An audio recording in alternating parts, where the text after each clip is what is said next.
Bismillahirrahmanirrahim. Kenapa Allah tidak kelihatan? Ini pertanyaan penting. Ini perlu dijawab Bapak Ibu sekalian. Dan jawabannya subhanallah ada di awal kita kalau mau sholat. Tadi kalau kita sholat itu kita mengucapkan Allahu Akbar. Ini jawabannya. Maknanya adalah Allah Maha Besar. Akbar ini dalam bahasa Arab namanya siga mubalaghah, sesuatu yang melampaui batas. Jadi kalau orang Arab lihat benda besar, dia bilang kabir.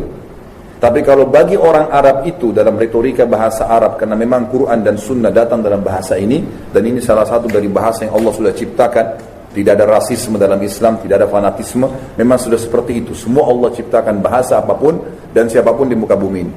Maka kita harus tahu dalam bahasa Arab, kalau orang Arab lihat benda besar dia bilang kabir. Kalau ada benda besar di mata dia pribadi, nggak ada lebih besar daripada itu, dia mengatakan akbar. Berarti kalau kita bilang Allahu Akbar dalam retorika bahasa Arab, kita sedang mengikrarkan Allah itu maha besar, tidak lebih besar daripada dia. Bagaimana memahami ini? Dengarkan baik-baik dan renungi hadis Nabi Muhammad SAW. Kata Nabi SAW menafsirkan firman Allah dalam surah Al-Mulk ayat 3. A'udzu billahi minasyaitonir rajim. Alladzi khalaqa sab'a samawatin tibaqa. Allah lah zat yang telah menciptakan 7 lapis langit tibaqa. 1 2 3 4 5 6 7 bumi di bawahnya bersusun. Ma tara fi khalqir rahmani min tafawut farji'il basara hal tara min futur thumma rji'il basara karratain yanqalib ilaikal basaru khasi'an wa huwa hasir. Kurang lebih artinya, cobalah, Allah tantang kita sebagai manusia makhluknya. Lihat, pandangkan matamu ke langit, maka kau tidak akan pernah menemukan celah kekurangan langit itu. Kemudian kamu akan turunkan pandangan matamu dalam kondisi letih, sementara kau tidak menemukan celah kekurangannya sedikit pun. Ini Allah SWT ceritakan dalam Al-Quran. Lalu kata Nabi SAW, perumpamaan bumi yang kalian tinggali ini dibandingkan dengan langit pertama di atas kepala kalian, seperti cincin yang dibuang di padang pasir. Kelihatan tak kira-kira cincinnya? Sudah enggak karena luasnya padang pasir.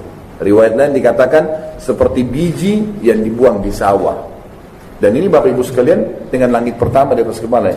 Dan subhanallah, Allah mudahkan kita sebagai manusia mendapatkan fakta ilmiahnya. Semua bintang-bintang yang kita lihat gemerlapan kalau malam hari, tentu kita pelajari di SD, di SMP, di SMA, di S1, kita pelajari ilmu pengetahuan alam nih. Ternyata di bawah langit ini ada miliaran bintang-bintang, dan besarnya bisa jutaan kali, bahkan miliaran kali, bahkan ada bintang triliunan kali lebih besar daripada bumi ini. Saya pernah sampaikan hadis ini dengan seorang dosen dari UI, teman dekat saya, dia ketua Ormas. Saya pernah ceramah sampai ke Maluku, seluruh Sulawesi dulu kami lewatin, Sulawesi Tengah, Palu, kemudian Kendari, Gorontalo, Manado, sampai ke Maluku ada dulu daurah syariah, kayak pesantren kilat, seperti ini, tapi kita adakan 3 hari, 4 hari untuk mempelajari Islam, intens gitu. Dia hadir, lalu saya sampaikan hadis ini, dia bilang, Ustaz, ini yang antum sampaikan memang ada? Saya bilang, ya ada, dalam hadis Nabi SAW. Dia bilang, Ustaz tahu nggak? Dia kebetulan dosen IPA ya, di UI. Dia bilang, Ustaz tahu nggak? Di abad ke-18 Masehi, 1800-an, para ilmuwan menemukan dengan teknologi canggih, pada saat itu mereka mengangka bahwasanya planet terbesar di alam semesta ini adalah matahari, dan matahari itu jaraknya sekian juta tahun dari bumi dan besarnya sekian juta kali dari bumi. Dan para ilmuwan dikagetkan di abad ke-19, 1900 sampai tahun 2000-an, dengan teknologi canggih. Ternyata mereka kaget dengan teknologi yang makin berkembang. Di alam semesta ini ada miliaran matahari dengan planet-planetnya. Jaraknya sekian miliar tahun dari bumi. Dan semua ini miliaran Bapak Ibu sekalian berada di bawah langit pertama. Ilmuwan muslim dan kafir semua sepakat, bintang-bintang di bawah langit. Dan tidak ada, mustahil manusia bisa pegang langit dengan tangannya. Sudah mustahil, udah nggak mungkin. Saya pernah baca buku anak saya SD, kebetulan ilmu pengetahuan alam, ada judulnya itu Alam Semesta. Ada satu paragraf mengkritik saya sampai saya jadikan selalu bahan ceramah. Bunyinya begini, secara ilmiah ya, sudah diteliti dengan para ilmuwan, jarak antara bumi dengan Pluto, satu matahari sama kita nih, itu jaraknya dihitung 274 tahun kecepatan cahaya jaraknya. Saya kadang-kadang berkelakar di pengajian saya di Jakarta, saya bilang, Bapak Ibu sekalian, kalau kita kirim astronot masih bayi, bodoh, belum tahu apa-apa, umurnya 70 tahun, mati tengah jalan, belum sampai ke Pluto. 274 tahun. Manusia cuma bisa lihat, oh iya di sana ada ini. Nggak bisa dikirim ke sana orang, mustahil, satu matahari dengan kita. Sementara di alam semesta ini ada miliaran matahari, jaraknya sekian miliar tahun. Coba pelajarin itu, lihat. Kalau saya sarankan Bapak Ibu satu waktu umroh atau haji, di Masjid Nabawi di Madinah, itu di bagian selatan, kita biasanya orang Indonesia memang tinggalnya di bagian selatan ya.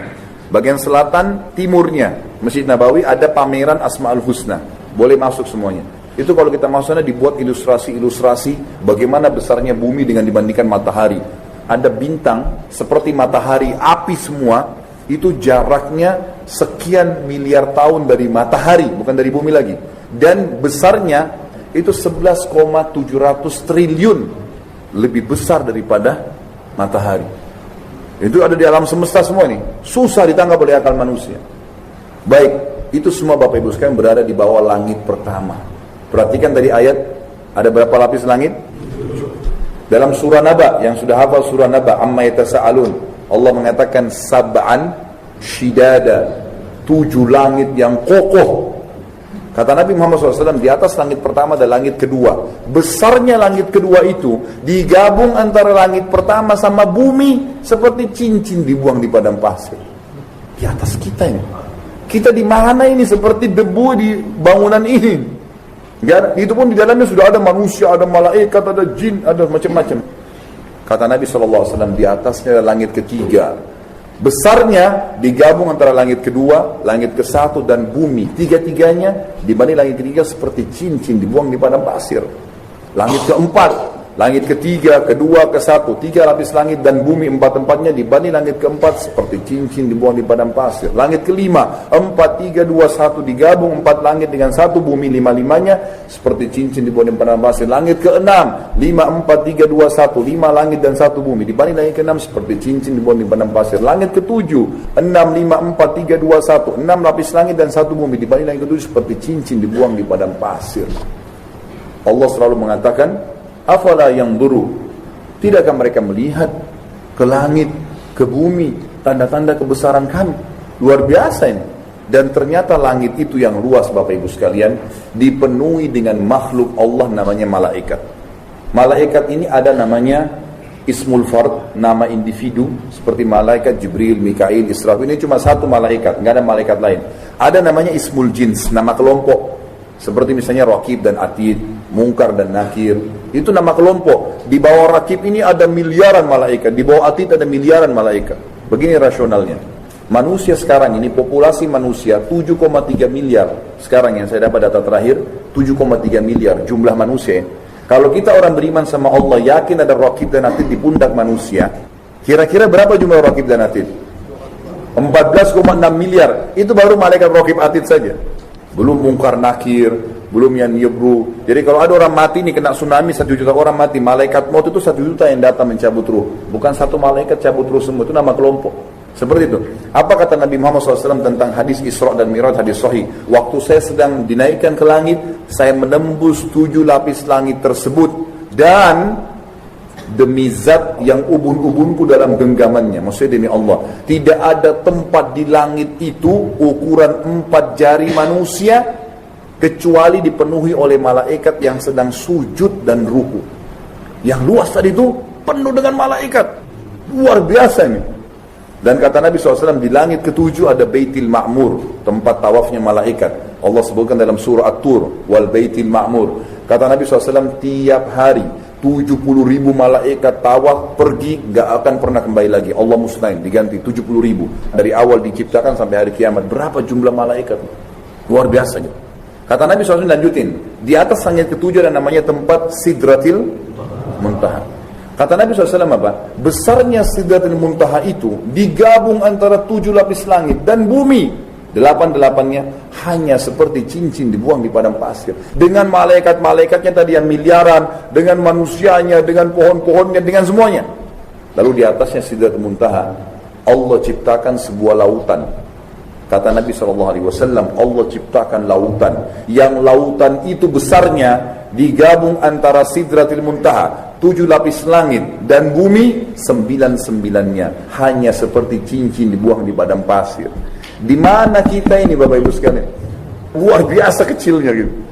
Lalu kemudian di atas lautan itu Allah menciptakan singgasananya, namanya Arsy. Dalam Al-Quran kalau Bapak Ibu baca, ada firman Allah, wa kana arsyu 'alal ma', dan singgasana Allah berada di atas air.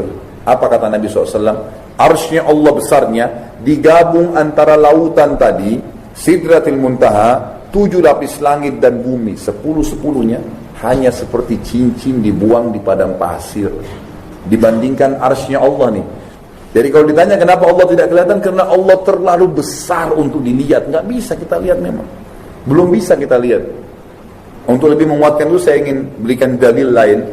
Bapak Ibu kalau mengusir syaitan baca ayat apa? Ayat kursi. Perhatikan apa yang Bapak Ibu sering baca. Wasi'ah kursiyuhu as-samawati wal ard. Ini terjemahannya. Wasi'ah artinya telah menutupi. Kursiyuhu, pijakan Allah di singgasananya, as-samawati wal ard, seluruh langit dan bumi. Jadi nggak bakal bisa dilihat. Pertanyaannya Ustaz, kira-kira kita nggak bakal lihat Allah selamanya? Jawabannya tidak. Kita akan lihat. Di dunia nggak lihat. Bukan cuma kita ya, nabi-nabi aja nggak ada yang lihat. Nabi Muhammad SAW sendiri belum pernah lihat Allah. Waktu Mi'raj ke langit menerima perintah sholat, waktu balik dan setelah itu 3 tahun, karena terjadi Isra Mi'raj 3 tahun sebelum hijrah ke Madinah. Setelah hijrah ke Madinah 2 tahun, tahun 2 Hijriah, Nabi SAW menikah dengan Aisyah radhiyallahu anha. Jadi 5 tahun setelah Isra Mi'raj, ada pertanyaan Aisyah pertama nikah dengan Nabi begini, ya Rasulullah, waktu anda Mi'raj ke langit menerima perintah sholat, apakah anda melihat Tuhan anda? Apa jawaban Nabi SAW? Allah itu cahaya, di atas cahaya, di atas cahaya. Artinya ini bahasa Arab yang bermakna terang sekali. Yang saya lihat cuma cahaya, bagaimana saya bisa melihatnya? Tidak kelihatan. Nabi SAW pun tidak lihat. Tapi yang kita memang belum mampu manusia melihatnya. Dan kita akan lihat Allah pertama kali di mahsyar. Kata Nabi SAW, kalian akan melihat pertama kali Tuhan kalian di mahsyar, tapi masih dalam bentuk cahaya yang terang, seperti bulan purnama di malam Lailatul Qadar. Hadis sahih riwayat Bukhari. Makanya sebagian ulama mengatakan Lailatul Qadar itu ciri-cirinya bulan purnama lagi terang. Padahal seringkali kalau bulan purnama itu terjadi di pertengahan bulan kan. Tapi ini Lailatul Qadar di akhir Ramadan. Itu nanti akan ada bulan purnama. Karena kata Nabi SAW begitu. Dan kita akan lihat hakikatnya Allah secara fisik di surga. Dan ini hanya ahli surga yang lihat. Kata Nabi SAW, kalau seluruh penghuni surga sudah masuk ke dalam surga, termasuk yang masuk neraka dulu, punya dosa dibersihin nih. Sudah bersih dosa-dosanya, kemudian dimasukkan ke dalam surga. Kalau sudah tidak ada di neraka itu, tidak ada lagi orang beriman. Tinggal munafik atau kafir, kekal di neraka, naudzubillah. Semua sudah masuk surga, maka Allah SWT mengumpulkan mereka sambil bertanya kepada penghuni surga. Belum lihat nih, apakah kalian sudah puas dengan apa yang saya berikan? Maka mereka semua ahli surga mengatakan, nikmat apa lagi ya Allah yang kami inginkan setelah engkau selamatkan kami dari neraka dan engkau masukkan kami dalam surga. Karena Bapak Ibu perlu tahu ya, nanti kita insya Allah di surga, kita akan lihat penghuni neraka itu, bisa lihat, supaya orang surga terus bersyukur tidak masuk di situ. Penghuni neraka bisa lihat surga, supaya mereka menyesal terus kenapa nggak masuk di sana. Maka mereka mengatakan, nikmat apa lagi ya Allah setelah engkau selamatkan kami dari neraka masuk ke dalam surga. Lalu ada 2 riwayat Bukhari. Yang pertama dikatakan Allah berfirman, aku akan angkat murkahku dari kalian, berbuat semau kalian. Dan kata Nabi SAW, ahli surga tidak akan buat kecuali kebaikan. Riwayat yang kedua ini saksi bahasan kita, Allah mengangkat hijabnya, pembatas antara Allah dengan makhluknya. Maka seluruh penghuni surga melihat pertama kali wajah Allah, dan serentak mereka berkata, ya Allah, tidak ada nikmat yang lebih besar daripada melihat wajahmu yang mulia. Maka kalau kita baca buku tentang surga, pasti ulama sepakat meletakkan di situ nikmat terbesar di surga melihat wajahnya Allah Subhanahu wa taala. Bismillahirrahmanirrahim.